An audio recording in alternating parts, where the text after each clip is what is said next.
All right, all right. What's going on? My friends, my family, my fellow gamers. What's popping? How's everyone doing? Um, Let me know in the chat. How I sound? Do I sound good? Do I sound clear? The stream going, registering properly. Uh, Before I move on, I'll do my shout outs to the early adopters of the stream. How's everything? How's everybody showing up? Let me know. We good? The levels is good? Because you never know with YouTube and OBS. Sound good? All right. So let me see who we got up in here. Simplify. Heath Stevens, what's going on? Cali Rex, what's good? Let me go. So we got today up in here. Saltia's Gaming. Hey, thank you, man. Appreciate it, bro. Thank you for showing up. Sam Ash, Archie, what's up? Skritz, what's good? Definitely these console war memes is just got taken up to another level. It's hilarious. Darren Slaughter was good. Chan Man, what's up? We got Aniki, what's going on? I said Archie, Heath Stevens, what's up? Philip Sin, Lay, Craig the Tech Guy, one of my panel members. What's going on, brother? Craig, you might have to change your name, dog, because the other Craig, I think he stole your momentum. Who else we got up in here? The Batosai. I hope I said your name correctly. I'm gonna call you the Bat.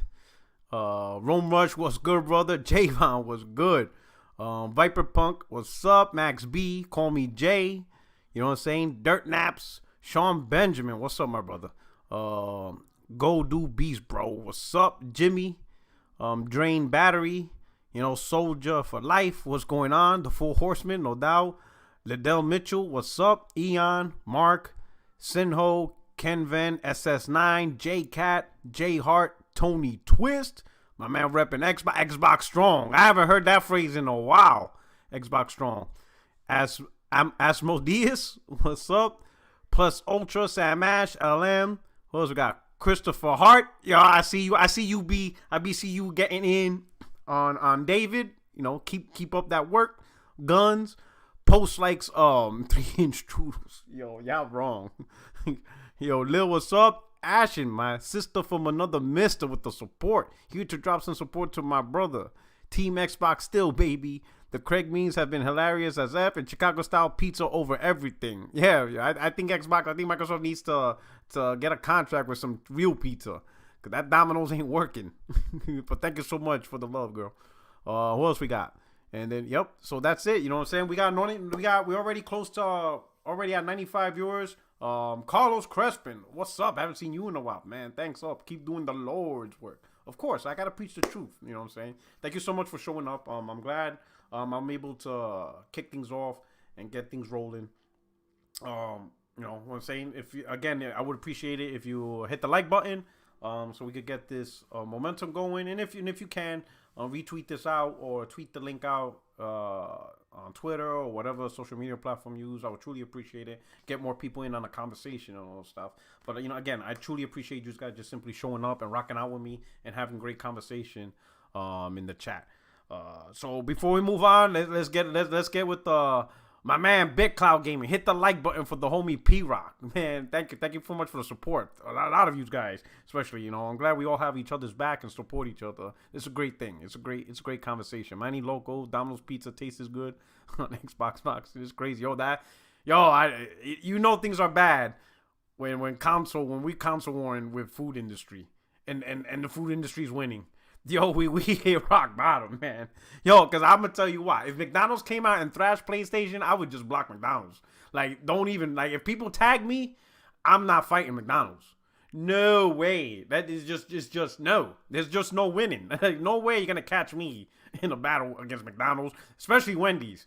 Hell nah. I'll delete my Twitter account before that happens. There's just no way you're going to win a fight with a food account. You're going to lose. You're just going to lose bad.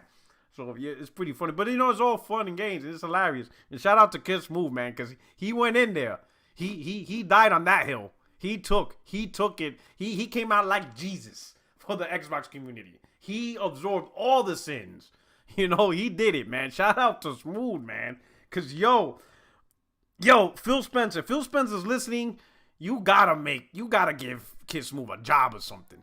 Something. Make him, just give him something, bro. Cause I never seen anybody take face shots for a console like Smooth. Caleb Hunter, hey man, I'm more excited for Xbox Series X because Halo and Fable for next gen, even though I'm a PS guy. Are you getting Cuphead on PS4? I probably won't be a day one buy because I beat Cuphead on Xbox. I got it on my Xbox. Loved the game. Absolutely loved it.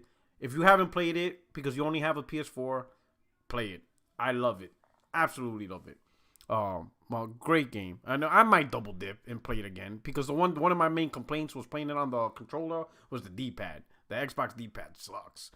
I wish it was, I mean, it ended up being on Switch or whatever.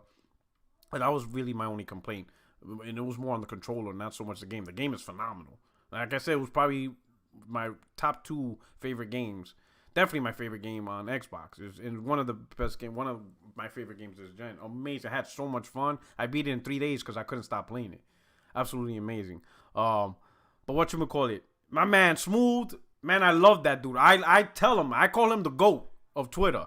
Because, he be fighting battles. He be going toe-to-toe with people. He goes toe-to-toe with Black Twitter. Like, you don't fight Black Twitter. Smooth did.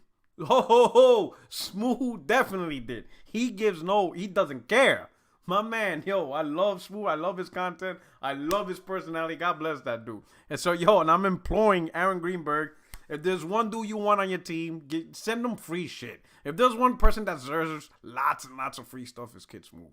He deserves all the free stuff. Like Aaron Greenberg, if you don't have a specially wrapped Xbox Series X, with the cartoon picture of him, like, just showing love, you are wrong. Like, he deserves an exclusive, custom Xbox Series X with his face on it, with the heart, just like, my God, bro. Like, come on, Aaron Greenberg. Hook that dude up, because he's taking heat more than anybody I see. And he does it. He will not let up. That dude is literally the last Vietnam soldier fighting the Vietnam War in 2020. He is still there in that jungle. He is still there in that jungle. It ain't over, man. Man, shout out to Smooth, man. Love his content, right? Another thing I'm gonna bring up, another craziness of the day is the Sea of Thieves. What is it? Oh my God, the what's that crap called? The signature thing, where you make a demand or whatever, and you sign a petition, whatever. I forgot what it's called. But anyway, apparently there's a petition requesting 5,000 signatures for Sea of Thieves to come to PlayStation 4. I don't know who would petition for that, but hey, someone is. But what's funny is the petition got like 3,000 signatures. And the Xbox dudes are like, I see every PlayStation gamer wants Sea of Thieves, huh? And I'm be like, but when a game sells 4 million in 2 days, y'all be like, nobody wants this game. And I'm like, so 3,000 signatures have more pull than 4 million sales in 2 days? Yo, I can't with these dudes. Yo, 3,000 signatures out of 120 million people. Everybody wants Sea of Thieves. 4 million sales in 2 days. Y'all guys don't support your games. Yo, I can't with these dudes. Oh, I can't. But anyway, let's get on to the show, right? We got 170 viewers. Please hit the like button. That I would truly appreciate it because that's what helps keeps the videos trending. It's free. It's not locked behind a Patreon or anything weird like that. All right? Truly appreciate it. Just a simple hit of the button can do wonders for videos, and I would truly appreciate it. All right? So now, let's get on to the first topic. My thoughts on the Xbox Game Showcase. All right? Now, I want to make this clear. What I'm about to present is under certain parameters, all right? Or lack of parameters. Parameter number one is I am not talking about this in the perspective of Xbox versus PlayStation or Xbox Series X versus PS5. It has nothing to do with that. It has nothing to do with what Microsoft should do to be more competitive for next gen. It has nothing to do with that. It has nothing to do with am I sold on the Xbox Series X. It has nothing to do with that, right? The perspective that I'm going to talk about is just me with the decision already made on how I'm going to do next gen. And next gen is going to be primarily PlayStation 5, PC, and potentially Nintendo. My wife definitely wants a Nintendo Switch, so she's dying over that, so I'm going to get a Nintendo Switch, which is cool because there's a lot of games I want to play on the Switch.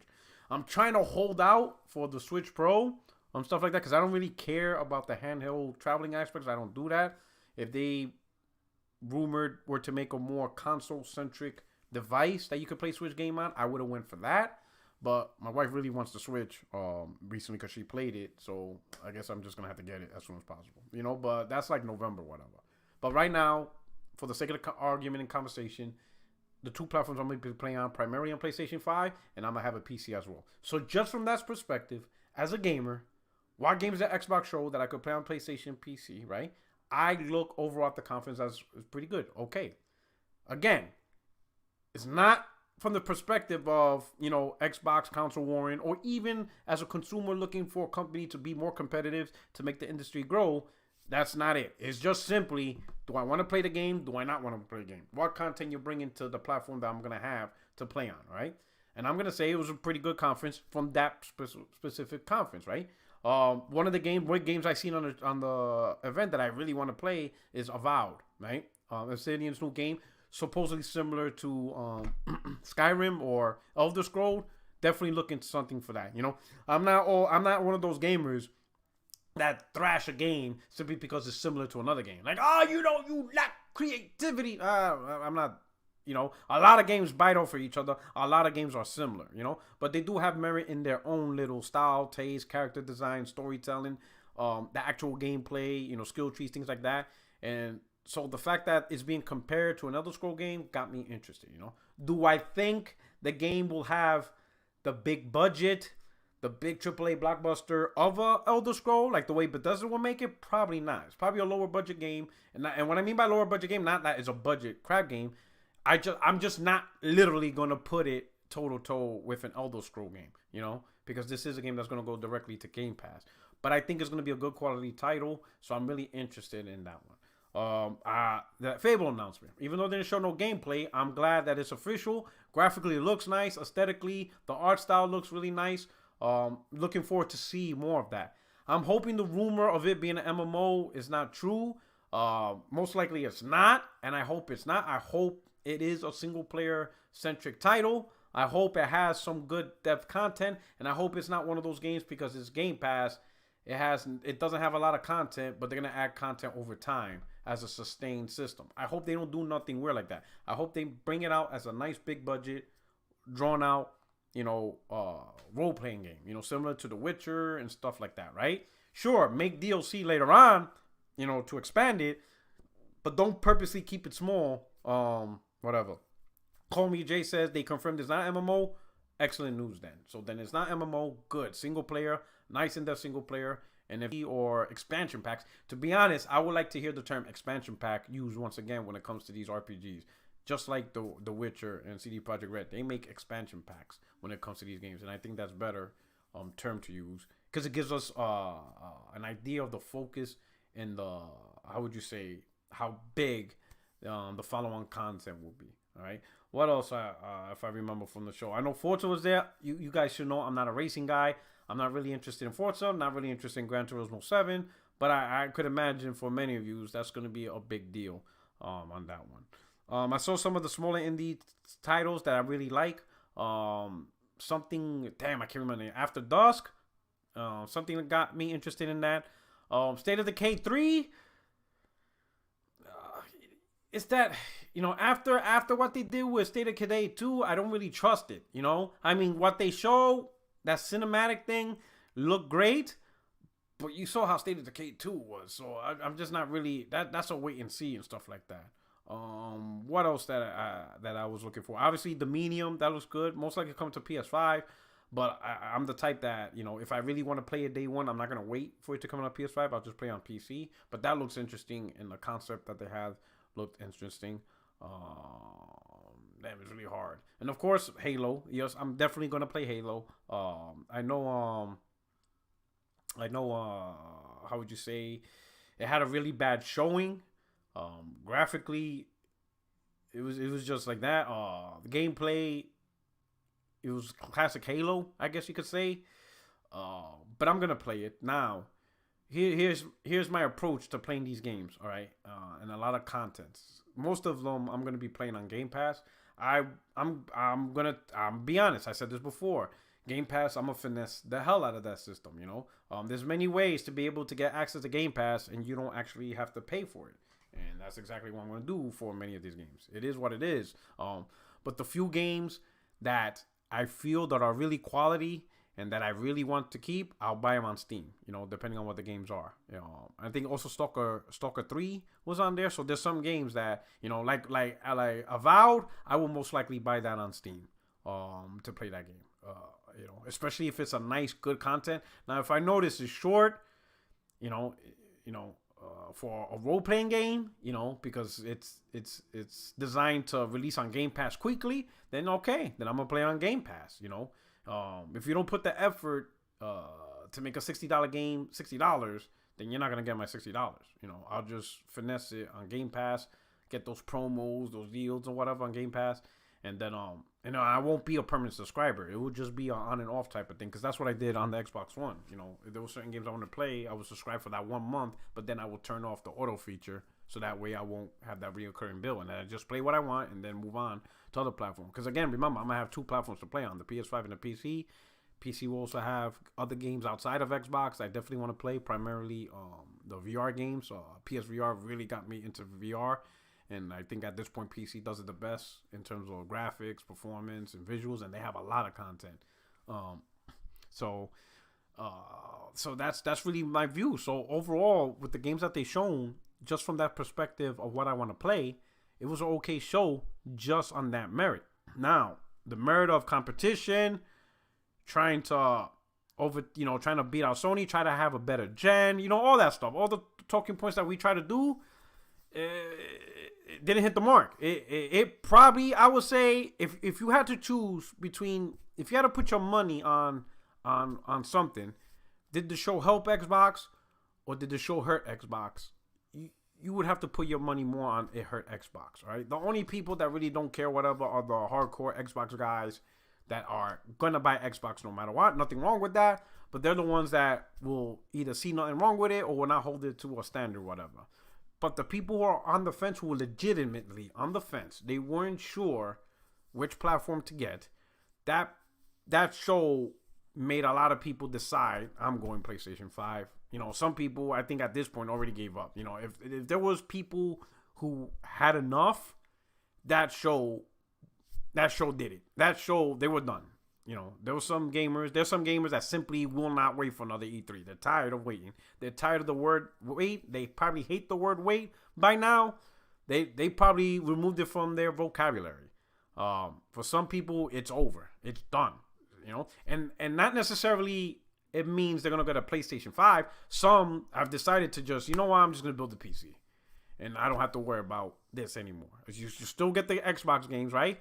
But now you'll get a platform the way you want, the freedom what you want. You don't have to deal with none of the trash no more. You don't have to worry about underwhelming graphics or frame rates. You don't have to have the conversation of, is this game going to be 60? Some people just said, I'm going PC, and that's it. So that's what I mean, in terms of people being done and just moving on. Many people just moved on and just gave up. Of course, some saying, I'm getting the PS5.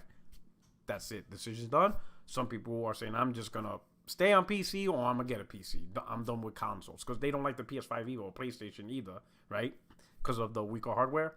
So they just gave up on consoles altogether, and they're just going to stick with PC. And that's what that show did, right? So that's really on that one. For the next topic, I'm going to head up. I think Manny Loco is saying, I think with this feature, DLSS on PlayStation 5 would benefit more than actual 4K with this feature. Will allow it to be more sharper image. Looks like 4K, but not 4K by high FPS. So what Manny Loco is talking about is NVIDIA has this technology, DLSS 2.0, reconstructed 4K. But some of the Digital Foundry videos show that the DLSS 2.0 image looks better than native 4K image, yet not as demanding, so you could get the higher frame rates. And I think that's the future of the gaming industry. In some form or fashion, these type of technology is what the industry is going to go for. It's what software developers want. And I think even hardware manufacturers and GPU designers, they want this too, because they can't keep going in the direction of creating more powerful GPUs so they can render native, especially eventually when it get into native 8K, right? That's going to be a very demanding resolution to maintain. They got to figure a better way to get, the visual good, the graphical fidelity, the resolution clarity, all that stuff in a much simpler way with a better solution while still being able to maintain solid frame rates. And that's the future, right? Next topic, Game Pass, all right? We need to have an honest conversation with Game Pass and what's going on. Of course, on Twitter and everything, there's a lot of trolling, a lot of trash talking, and the merit of Game Pass on both sides, the pros and cons of Game Pass, is being washed away. Many people are ignoring the pros, of Game Pass because they feel people are saying it are just, how would you saying, they have an agenda. They're just trying to be in good with Microsoft, or they're getting paid, or they're shilling, and all those words. And then the people who have the negatives, they're being looked at as fanboys, console warring, and all this other stuff, right? And no one could really have an honest conversation and stuff like that. So I'm gonna try to set the stage for that, right? I wish I had my whiteboard back there, right? So let's look at it this way. All right, J Hart, thank you for the super chat. He says, I buy the stuff I want at release, so Game Pass isn't giving value to me. The day-and-date games aren't compelling. Saying that makes people mad, though. Okay? And I'm going to touch on those points. Great point, J Hart. I'm going to touch on those points. So let's start with, this whole thing was started with Microsoft using the term Netflix of gaming. All right? Netflix. So we're going to talk with Netflix. All right? And I hope the metaphors is understandable because I'm going to use Netflix, right?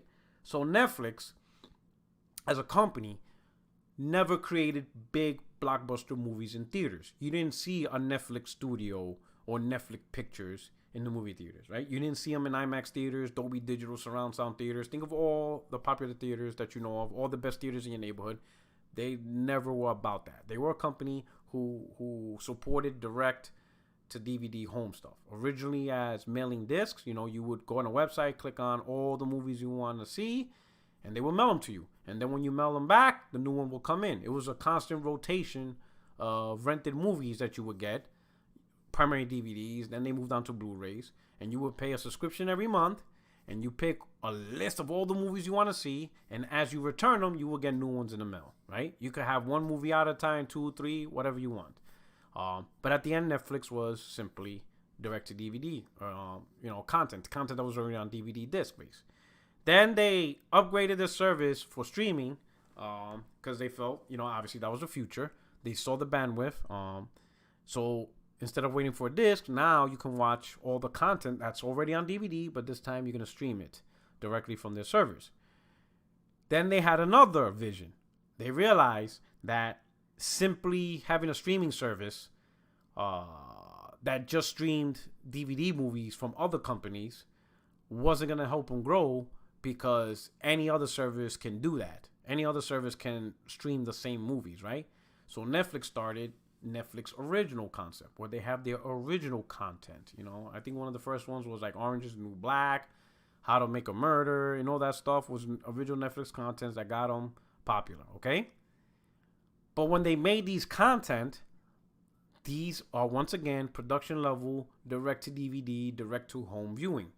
These weren't big blockbuster box office films, And when they did starting to make films like Bird Box, Bright, really good movies, I'm not gonna lie, they're good. I enjoyed them, but I would not watch these movies in theater. I would not go want to watch Bird Box in an IMAX theater and pay $40, pay $80 with my wife. I wouldn't go to a theater for this. They're perfect for what it is. Direct to DVD, direct to home viewing. Nothing wrong with that. Okay. Same thing with Bright. Good movie, but not something I would have watched at an IMAX theater.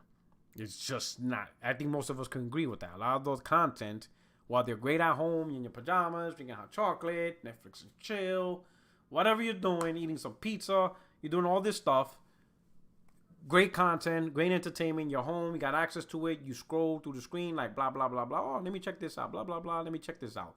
But a lot of stuff we check out, would not translate well if we had to get dressed, go to a theater, and the ticket's $20. Yeah, is a one-time $20 for this? Yeah, that ain't it. It's just a difference, right? So Netflix is fine, and it grew that way, and it did awesome. The problem is Microsoft is trying to do that. And why is that a problem? Because Microsoft or Sony or Nintendo, they were never direct to DVD home entertainment in terms of the big blockbuster games. Their biggest games, the biggest blockbusters was always more equal to the big blockbusters in the movie theater. You know, Halo 1, Halo 2. When Halo 2 was first unveiled, when Halo 3 was first unveiled on 360, it was like a big spectacle showing. It was a big blockbuster showing. That one game made people be like, you know what, I'm getting me a 360. Screw a PlayStation 3, right? When Sony announces The Last of Us 2, you probably seen the videos of people cheering and all that stuff. It's a big spectacle. Those are the equivalent of big blockbuster titles. When Cliffy B announced Gears of War 1 Emergence Day, and he came in the stadium with his Lancer and cut it through with a chainsaw, and he's standing there and everybody's cheering. That's big blockbuster box office appearance of games. That's not direct to DVD showcasing, right? The man was on the Tonight Show. He was looking like a rock star, right? That's what we're used to from these three main first party providers. Big blockbuster box office titles, right? Microsoft, though, looks like they're getting away from that, right? And going to literally the Netflix route, direct-to-DVD entertainment.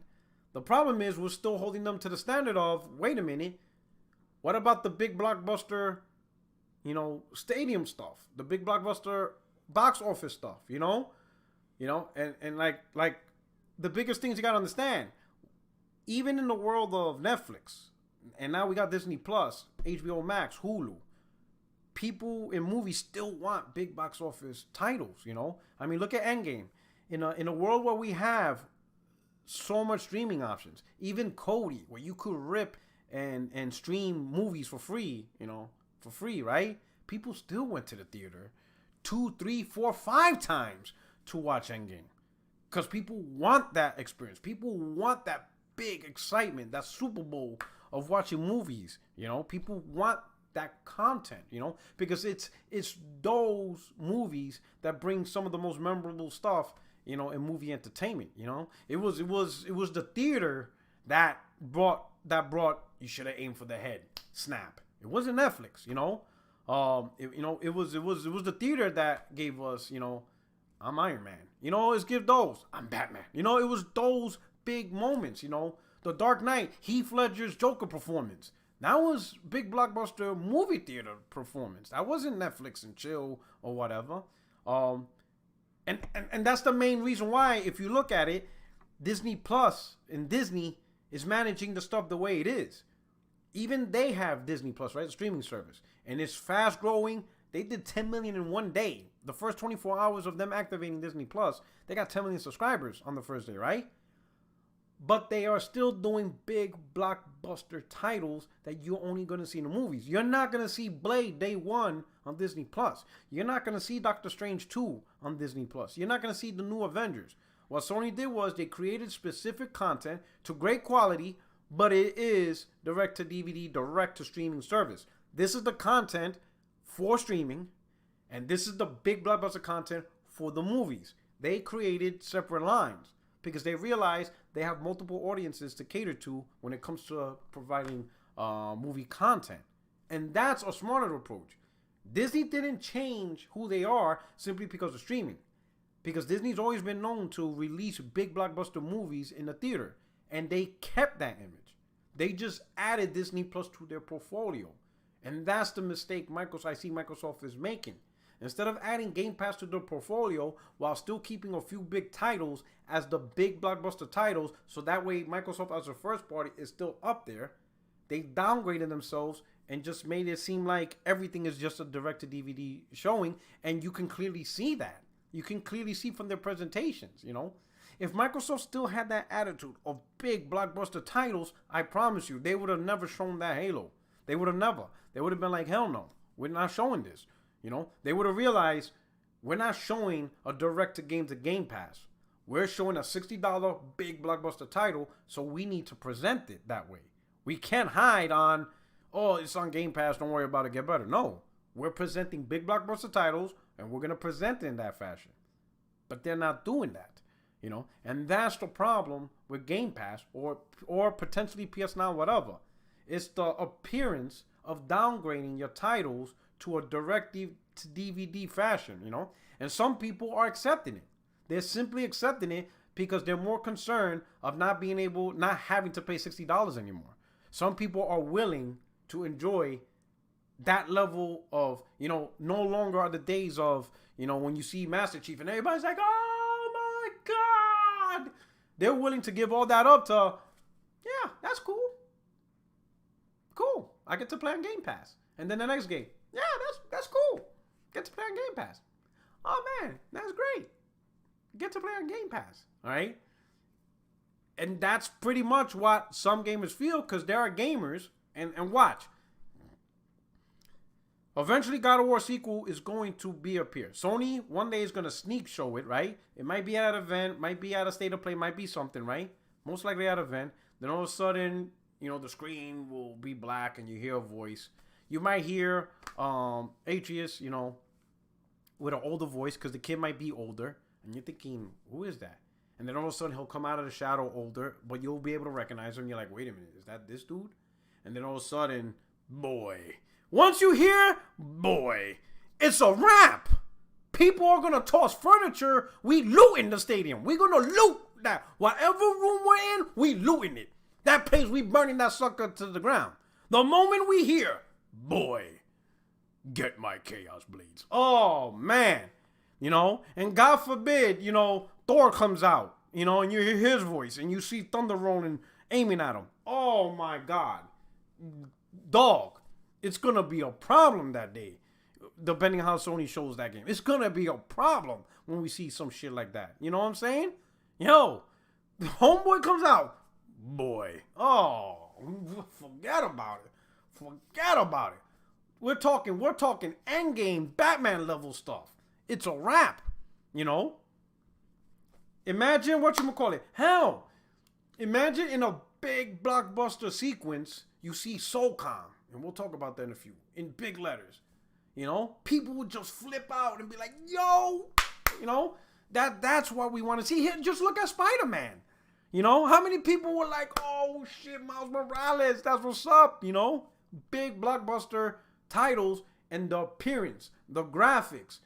Give us that end game, dog. Give us that show. You know what I'm saying? Give us that moment where, you know what I'm saying, where Captain America gets the hammer of Thor and he says, Avengers, assemble. And everybody's like, oh shit. You know what I'm saying? That's what we want in gaming. There is lots and millions. And don't say there isn't, right? Because we just seen The Last of Us 2 drop 4 million in 2 days.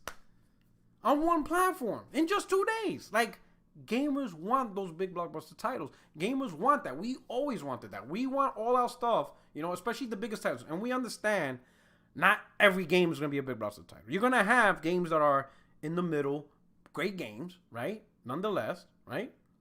But those few big standout big titles, you know, like the Grand Theft Autos, you know, don't leave the third-party industry to produce the Super Bowl titles. Let's not leave it to the third-party industry, because if that's the case, we're going to be stuck with Red Dead or Grand Theft Auto, Far Cry, Call of Duty, and Division forever and ever and ever, and Battlefield forever and ever, right? We have to set the pace. Notice, right? Phil Spencer said, hey, you know, first-party games don't have the impact like it used to. He said that, right? And he's not trying to thrash first-party games as in terms of personal enjoyment. He's talking up from a perspective of business. They don't have the same impact business-wise. You know, the big money, the big driving force as compared to these multiplayer games like Fortnite, right? And Sony came out, word, we making those words. We making those opinions. Really, Phil? You really feel that way? I bet. All right, Phil. But don't say nothing later, dog. We got you. And what the Sony does?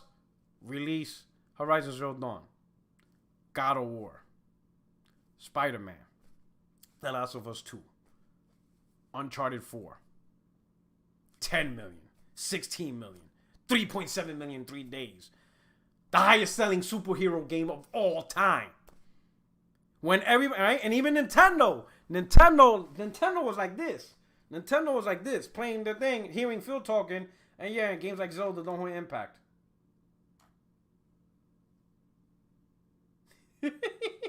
Miyamoto's like, alright, you about to get this work. Zelda selling month after month after month after month for $60. That game was selling for 2 years at $60, right? When Sony and Nintendo showed that big blockbuster single player games sell, and Microsoft seen the numbers, 10 million, 12 million, 13 million, 19 million. Now, guess what Microsoft's doing? Investing more in single player experiences. So, I'm sorry to say, single player games does have an impact to the point it made you change your own strategy. That's how impactful those games was. You changed your own strategy. Now you're bringing more single player content, third person games and stuff like that, storytelling driven games, because you had to adapt. You saw Sony doing it, you saw Nintendo doing it, you had no choice but to do it. So yes, it's impactful. These games are impactful and everybody wants it. Everybody wants it. Anybody who's on the internet saying they don't want it is lying. It's lying. They're saying they don't want it because they don't have access to it on the platform they prefer. But as soon as it comes on to their platform, they're going to want it. Look how many Xbox guys love Hellblade all of a sudden.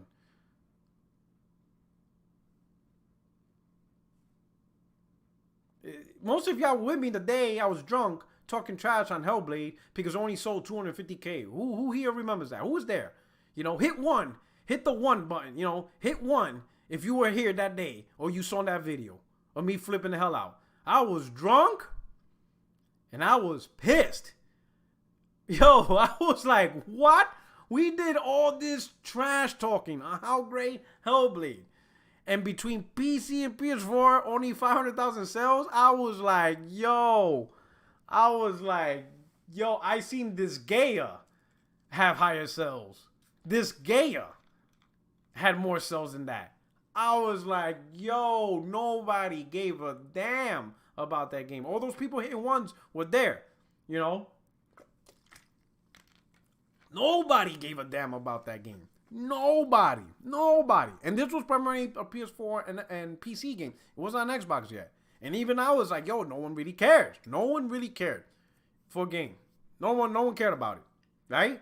Now we went from a game nobody really cared about it, and I'm talking about across the gaming industry, to now a system seller that the Xbox are hyping, which is the one platform that sold the least. I mean, come on, man. But then again, I'm going to play it because I love Ninja Theory. But come on, let's not do it, right? As far as Game Pass, PS Now, or any service like it, to me, the best approach is not Netflix, but Disney Plus, as I mentioned. Because Disney knows who they are. They know at their core, they deliver big blockbuster content at the theater, and they also have the ability to cartoons and all that stuff, right? You know? In fact, they know themselves so well that they bought Hulu for a reason. This is how in tune Disney is to their strategy. They also own Hulu. Hulu belongs to them. Some people don't know that. They own 2 streaming services, Hulu and Disney Plus, all right? They have it to such detail that Marvel properties will be on both Disney Plus and Hulu. The stuff on Disney Plus will be the lighthearted, kid-friendly movies and shows, right? Hulu will get the more adult, rougher, darker Marvel properties. You know, maybe like Moon Knight, whatever stuff that's really dark is not going to be on Disney Plus. Why? Because they want Disney Plus to have that kid-friendly image. Hulu will get the darker properties of Marvel, right? And the theater will have the big blockbuster moments.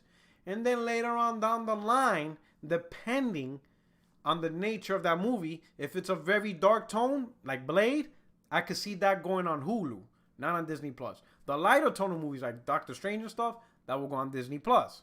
You see, they're in tune and they know exactly who they are, and they didn't allow streaming to change that. You know, in fact, they invested in it properly.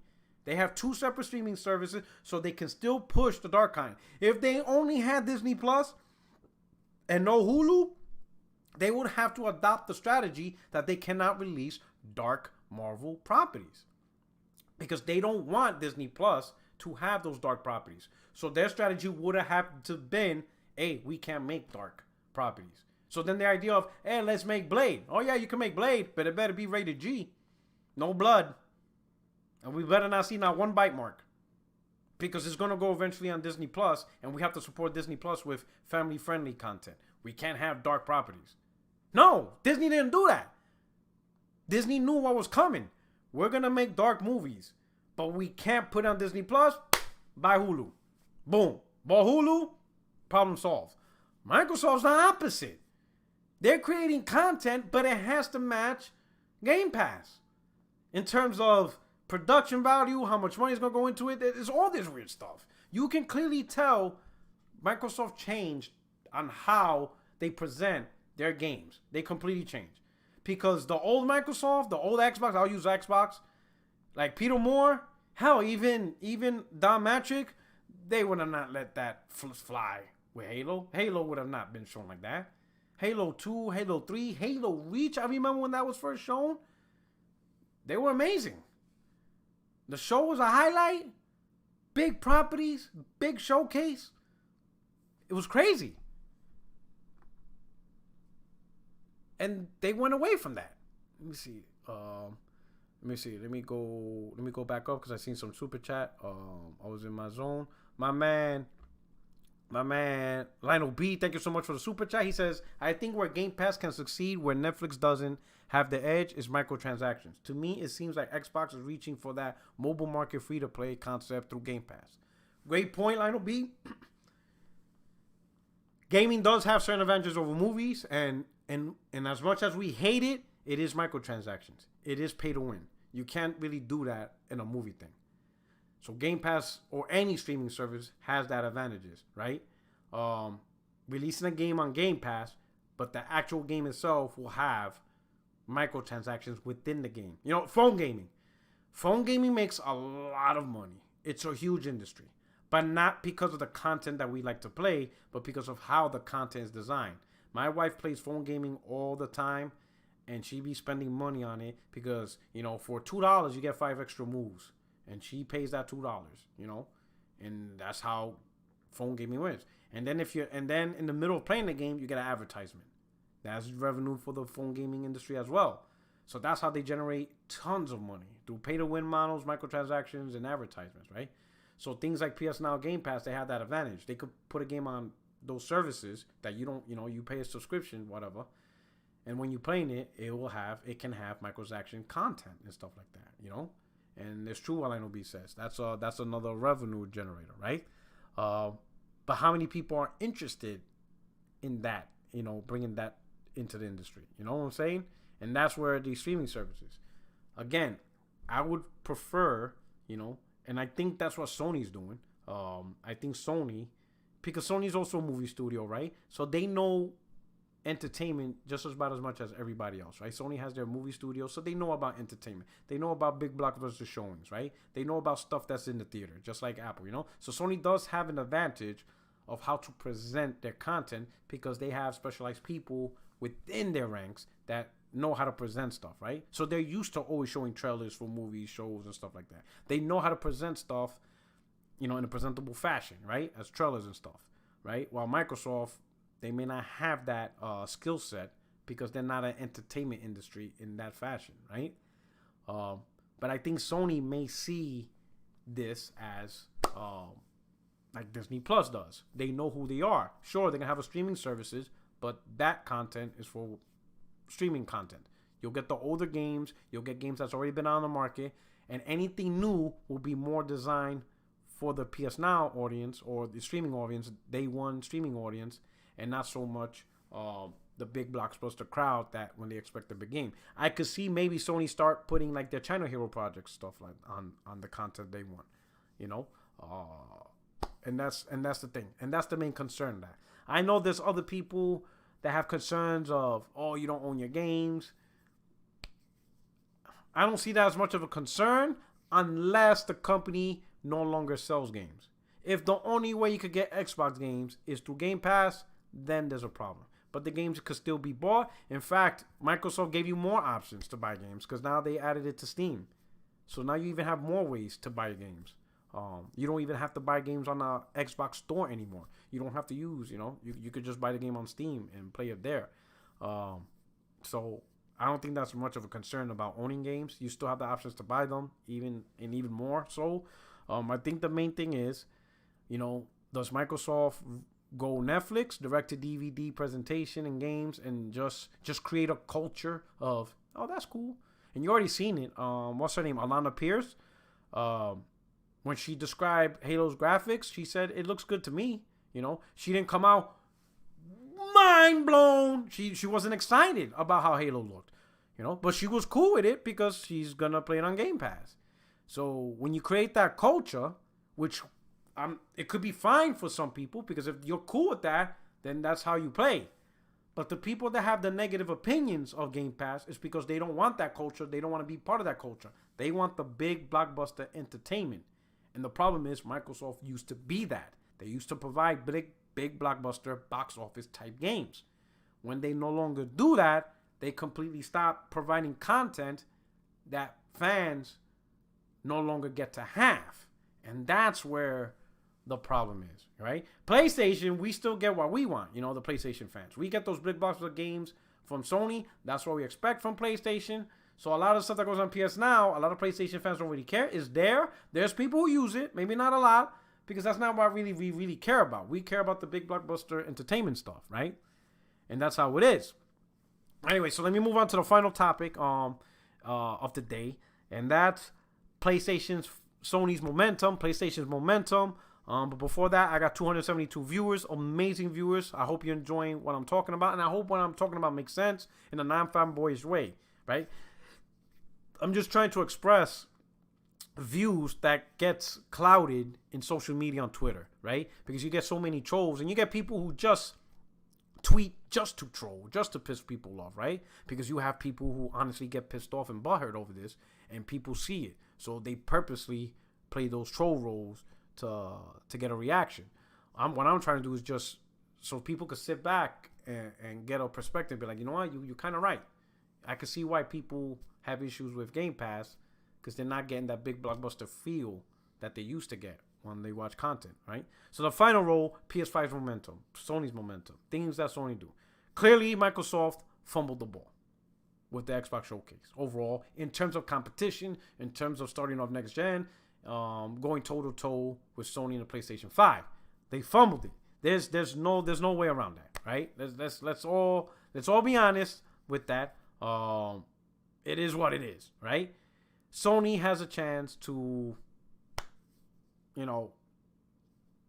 gain so much ground that there's no way Microsoft will be able to catch up before the consoles launch. There's no way. There's really no way for them to do it if Sony makes the right moves. And these are some of the key moves I think Sony should do to really grab the momentum and to permanently maintain and hold it, where Microsoft really has no answer before the consoles launch. Now, after the consoles launch, at that point, it's a year-by-year thing. Every year is new strategies, new games. It could always change year over year, right? But from now until launch in November, I think Sony should do the following. And if they don't have it, then I have no idea what they have planned. But number one, I think instead of wishing for SOCOM, I think Sony will be dumb if they don't announce SOCOM. I honestly, I think SOCOM is a necessary game now at this point. I think SOCOM is more needed to really, really capture and to really take 2020, right? And here's my reason why. It was possibly, from a first party perspective, possibly the most popular multiplayer the brand has ever had. More than Killzone, more than Uncharted multiplayer, The Last of Us multiplayer. SOCOM 2, especially SOCOM 2, that was the big gun of the PlayStation brand in terms of multiplayer. Everybody was playing it. If there was two games from that generation that everybody was playing, it was Halo on consoles. It was Halo and SOCOM. Halo, SOCOM. It was, I'm not saying that they were battling each other. It was just that it was just so fire, I think at this point, if Sony did not get Guerrilla to make SOCOM, that's just insane. That would be an L for them. It just would be an L, because that's easily a huge game that would. I imagine in August Sony shows gameplay and then boom, it's SOCOM, right? Beautiful graphics, great gameplay, great maps, multiplayer, built from the ground up only on PlayStation 5, right? So PS4 ain't holding them back. Locked 60 frames, great gameplay. You're just the SOCOM and you're just looking at it like, oh shit, SOCOM is back, dog. It gives you that feeling like, yo, SOCOM is back. Day one. That will be a huge momentum that I don't think anything Microsoft will have to take that back. So that's the first step, number one. Number two, a resurgence of another classic IP. Whether it's a remake, not remake, yeah, full-blown remake. I think one more remake would be all right. And I think in this case, or a new entry to a title. And I think one title that would really get people wilding out. And this one is not as big as, I'm not going to say it's not as big. It's not as detrimental as SOCOM. SOCOM, I think Sony better have that game ready. I think that's just mandatory. SOCOM is just mandatory. This one's more of a wish, but I think this will give gamers a bigger insight or just a wow moment. And it's a combination of either bringing back Siphon Filter. I think that type of genre, stealth genre, would really be great, because I know a lot of people are relying on Splinter Cell. So if Sony could get Sony Bend Studios to bring a Siphon Filter, I think that would be really surprising for the fan base and for a lot of gamers. And it will bring that nostalgic feel, but a new entry to the game that will make gamers be like, oh shit, even Xbox gamers, because remember, Siphon Filter was in an era before we went real knee deep into the console war, right? So I think that type of game, to include from the Nintendo fan base, I think a lot of people across gaming, they see a brand new Siphon Filter, that would be like, wow, that's incredible. Next thing I would say is Silent Hill. I hope that's true at this point, because I think a brand new entry to Silent Hill, and well, look at that, Archie. Silent Hill horror game will end Xbox. I think Silent Hill is another one. I think Silent Hill and Siphon Filter is that. Those other games will be like, holy shit. They'd be like, yo, Sony got Silent Hill and Siphon Filter.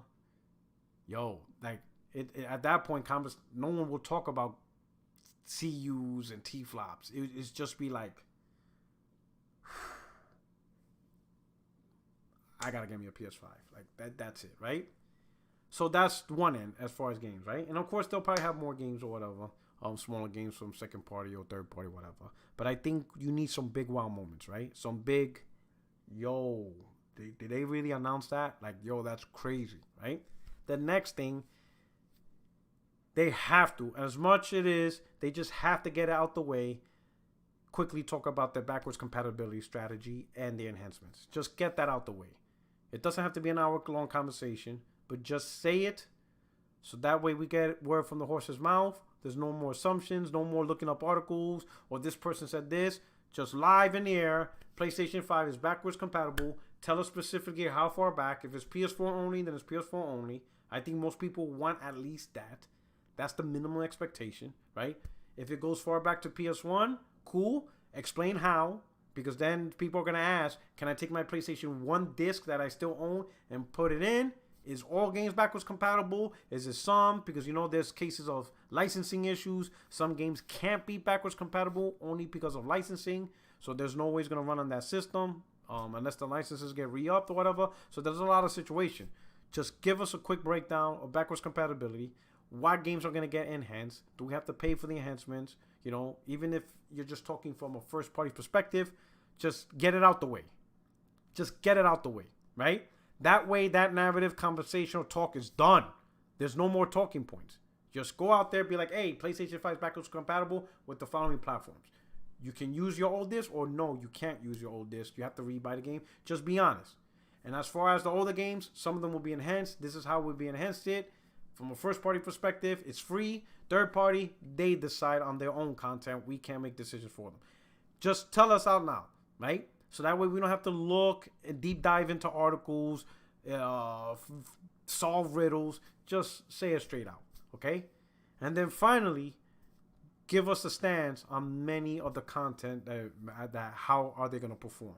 Are they 4K 60? Are they all going to have performance modes to achieve 60? Talk about maybe technologies where you can get games to 60 and still look better or just as good as native 4K. Whatever it is, let us know how, at least from a first-party perspective, what options we have into playing these games. Just tell the gamers, hey, Insomniac introduced that you'll be able to play the game at 4K 60. This is how first-party games will be. This is how it is. You can play at 4K 30 with ray tracing, yada, yada, yada.